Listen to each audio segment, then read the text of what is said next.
Eu tenho certeza que você já ouviu a seguinte frase: ensinar canto baseando-se em vocalizes é um pensamento ou uma atitude retrógrada. E nesse vídeo eu vou te explicar, através de um ponto de vista, por que isso é uma grande bobagem. Meu nome é Daisy Schultz, eu sou professora de professores de canto e nesse canal você encontra muito conhecimento de ciência e pedagogia vocal, mas agora sem mais delongas, bora pro vídeo. Desde que existe ensino de canto, existe vocalize. E a gente começa a se perguntar antes de toda e qualquer coisa, o que é um vocalize, pra gente começar a falar sobre esse assunto, né? E eu te respondo aqui ou da forma mais simples ou mais complexa possível, depende de como você for analisar, que um vocalize é qualquer coisa. Pode ser definitivamente qualquer coisa. Uma nota prolongada é um vocalize, um glissando ascendente ou descendente é um vocalize, uma escala de 5 tons com vogal A é um vocalize. E aqui olha só. Ah, ah, ah, ah. Quantas variações eu posso ter dentro dessa ideia de 5 tons, vogal A? É muito mais complexo do que a gente imagina, né? Se eu pegar um trecho de uma música e vocalizar com é um vocalize. E olha só que interessante, esses vocalizes, esses exemplos que eu venho trazendo para vocês aqui, não é algo atual e também não dá pra gente falar que é algo do passado, é algo que se cristalizou desde então. E quando eu falo desde então, eu tô falando de dois panoramas diferentes. Eu tô falando lá da pedagogia vocal tradicional e agora da pedagogia vocal mais atual. Quero até que você olhe para minha tela. Quando a gente pensa na pedagogia vocal tradicional, Vacai, Concone, Marquese, enfim, tantos métodos que existem de canto por aí, a gente está falando de uma pedagogia totalmente baseada em vocalizes.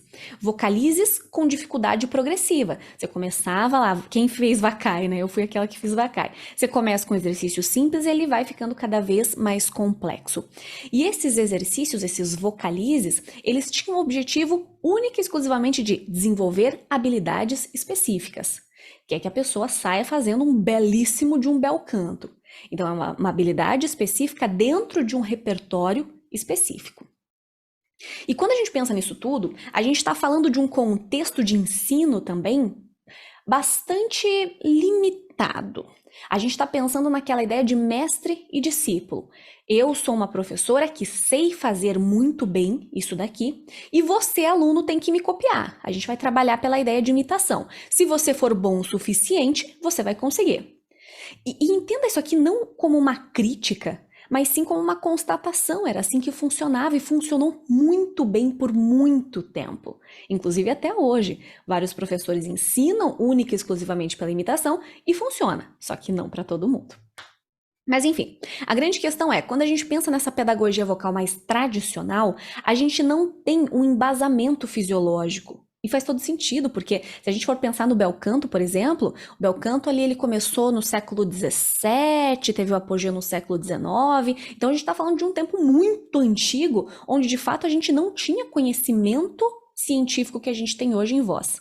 E até hoje a gente não sabe tudo, a gente não sabe quase nada, porque realmente a voz é muito complexa, é muito fantástica.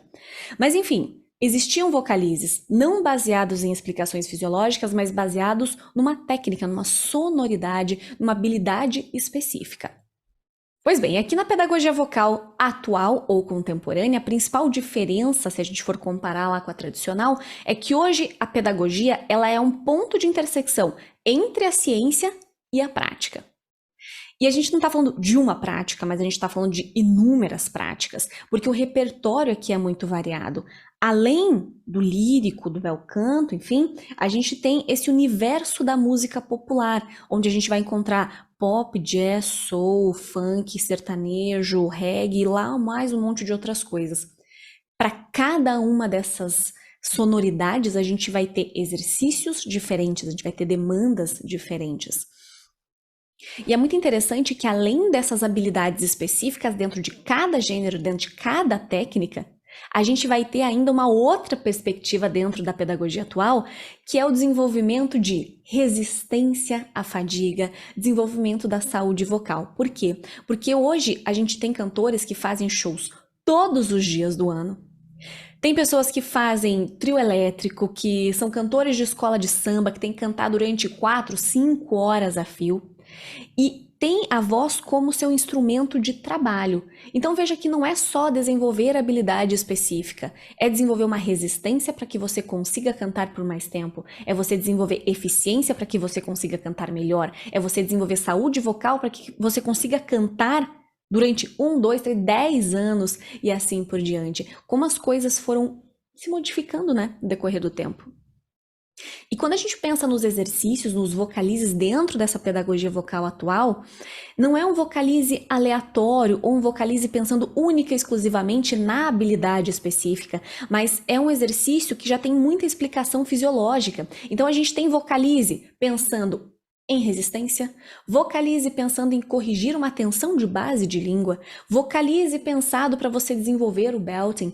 Então, não é mais o que é o vocalize, ou quais são, ou quantos são, mas para que serve esse vocalize. E dentro disso tudo aqui, quando a gente pensa nessa pedagogia vocal atual, a gente está falando de diferentes vocalizes baseados em diferentes repertórios, diferentes sonoridades, com explicações fisiológicas, mas em abordagens de ensino muito distintas.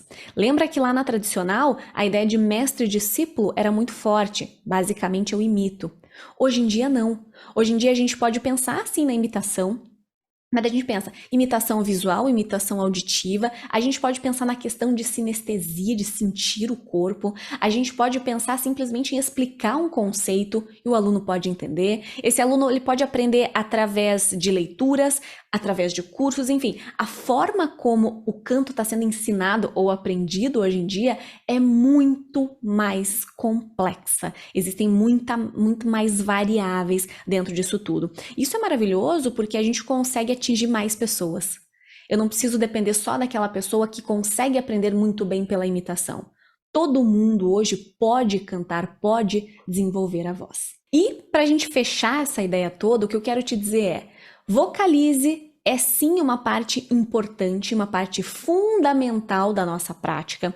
Sempre foi, talvez sempre será, porque é o meio que a gente usa para aquecer a voz, para a gente ajustar a voz, para a gente desenvolver condicionamento na voz e várias outras coisas. E mais importante do que isso é a gente olhar para o cenário atual e entender que a gente tem muita informação disponível, muito conhecimento que vai ajudar a gente a transformar essa ideia de o que é o vocalize, ou quantos vocalizes, ou quais vocalizes, mas entender para que serve aquele vocalize. Porque quando a gente tem esse conhecimento da fisiologia, da acústica, de todos esses conhecimentos da ciência vocal, a gente está amparado para usar o vocalize para resolver de fato o problema daquele aluno. Não dá mais para a gente ignorar esse tipo de coisa. E acho que isso é ultrapassado. A gente ensinar simplesmente, eu tenho uma coleção de exercícios, um pack de exercícios aqui que eu uso com todos os alunos. Isso não dá mais. A gente tem que entender o pra quê de cada coisa. E nesse canal a gente vai falar sobre tudo isso. Vou ficando por aqui, a gente se vê na próxima e até lá!